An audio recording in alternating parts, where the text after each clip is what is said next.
We haven't got another thing coming. We're going to have more info, and it's going to get even more interesting. And we're going to expose more people, and one member is going to be very disappointed between now and the end of this show. I'm sorry, but when I go pondering, things get revealed. The CIA, clowns in America, launched its own federal lab and research and development branch on Monday. I don't know where the money's coming from. I guess we all do. CIA Labs makes the agency a possible research partner now for more than 300 other federal labs and academic experts. The lab will also allow CIA officers to get patents and licenses for any intellectual property they create while working at the agency. The agents would then be able to take a portion of the profits, while the CIA will take the rest of the money, according to the MIT Technology Review. Officers could make 15% of the total income with a maximum of $150,000 per year. And the research areas that the CIA labs cover will include artificial intelligence, bioscience, virtual and augmented reality, quantum computing, and advanced materials and manufacturing, amongst others, according to a release. The CIA Labs conducts multidisciplinary research, development, testing, and engineering to address new challenges, adapt, improve, or accelerate the production of existing solutions, and solve persistent scientific and technological problems in the new ways, the release said.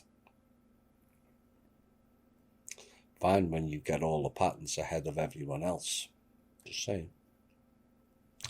And the CIA requests that other federal labs and academic leaders send in their ideas to work together via an online form.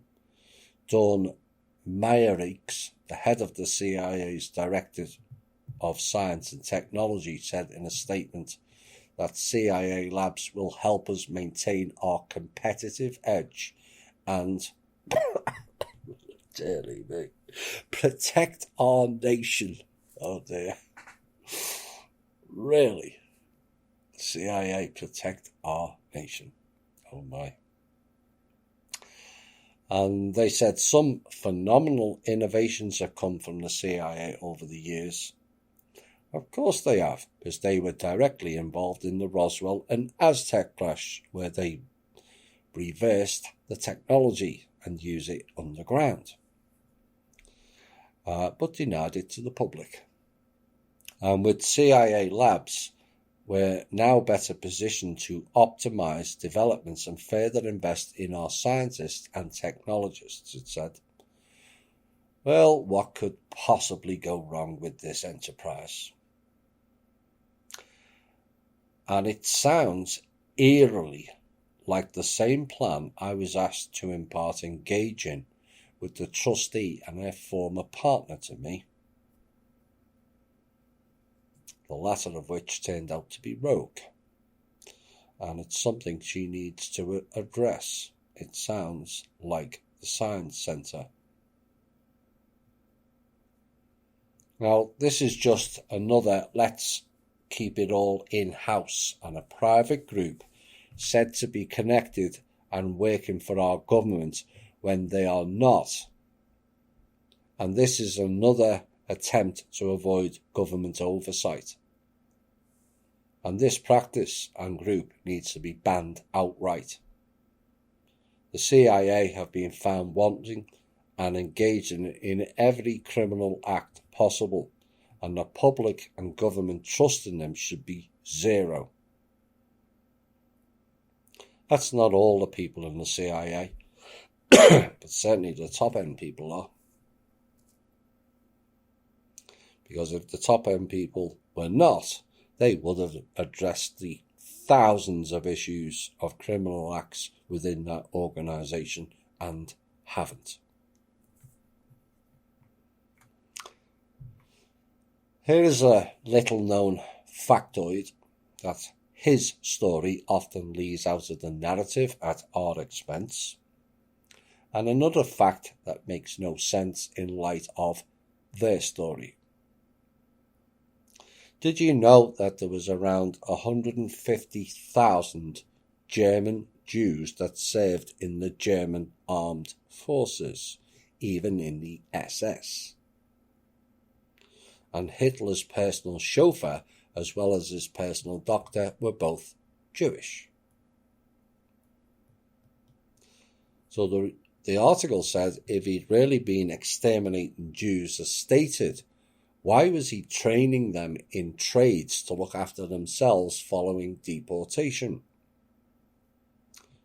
Do you think they would have not mutinied and assassinated him? Now, it was said that Hitler at one point, was on the right track to destroying the controllers of mankind. And he was trying to exterminate the, quote, chosen ones, unquote, in order to exterminate the ones who chose them. Now, the fact that many of these chosen ones were and are Jewish, hello, Mr. Mnuchin, including the Rothschild family banks that was destroying Germany's economy, and he tried to get rid of them, should not be overlooked. The Jews he targeted were not the real Jews to begin with. That's what the series From Russia with Love reveals in its full glory. And are masked as Jews, when underneath the masks they are not.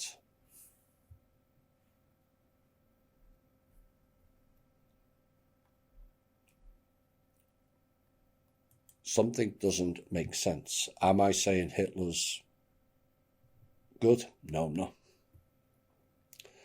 But the official story, yet again, does not make sense. This is a report that came out. It needs to be highlighted again, because it's coming up again.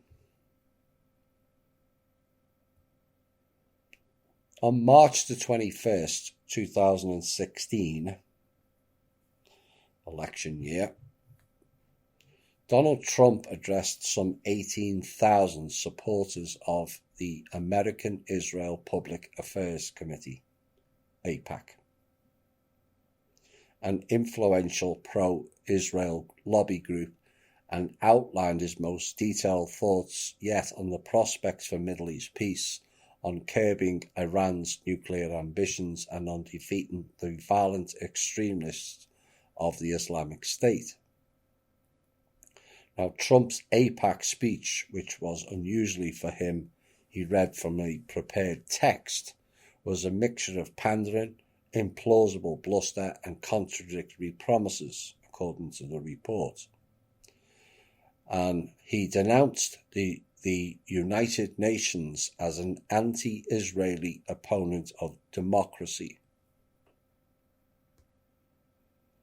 He went on to say, "We will totally dismantle Iran's global terrorist network, which is big and powerful, but not powerful like us," he promised. He said he would dismantle the disastrous deal struck by President Barack Obama to curb Iran's nuclear ambitions, all whilst ignoring that Israel sold nuclear weapons to Iran in the 1980s and 1990s. But there you go. And then seemed to say that he would enforce it, or perhaps the sanctions regime that preceded it. Like you haven't seen the terms of a contract enforced, he said. And in his speech to AIPAC, Trump worked hard to cast himself as sternly pro-Israeli. He variously cited his role as the Grand Marshal of the 2004 Salute to Israel parade in New York City, and his daughter Ivanka's conversion to Judaism after marriage. and months after angering a gathering of Jewish Republicans by fudging his views on the status of Jerusalem, Trump bowed to conservative pressure and pledged to AIPAC that he would move the American embassy to that divided city, calling it the eternal capital of the Jewish people. Most straightforwardly, Trump brought his constant campaign trail refrain about being a savvy businessman and dealmaker to AIPAC, offering America as a broker between Israel and the Palestinians. Deals are made when parties come to the table and negotiate, he said. Each side must give up something it values in exchange for something it requires, he told the delegates. And yes, what he has appeared to have given up was America and Americans, from my viewpoint anyway. And in the poisonously divided politics of 2016, Washington even suggested that Israel might have to give anything up in the name of peace involves challenging conservative shibboleths. In recent years, Republicans have aligned themselves with the views of Benjamin Netanyahu, the Israeli crime minister, in suggesting that Israel should not be prodded to engage in talks because the Palestinian side has shown no sincerity or seriousness as a potential partner for peace. Really? I thought it was you with the tanks and the walls.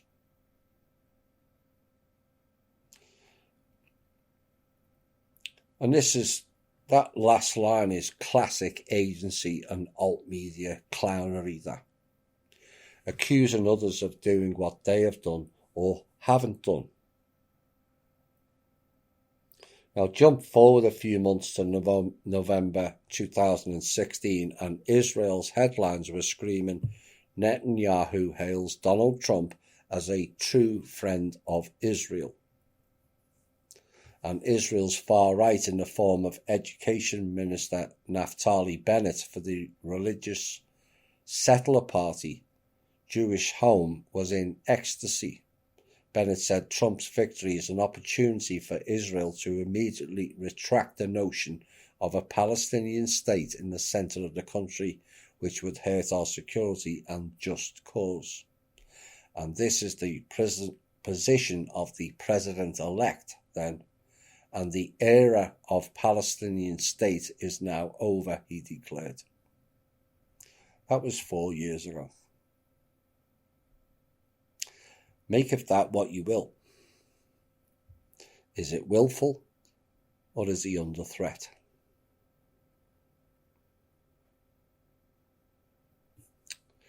Also this week in the news, the logs for every flight made by Jeffrey Epstein's aircraft over 21 years has been subpoenaed, which is sparking panic amongst his rich and famous pals.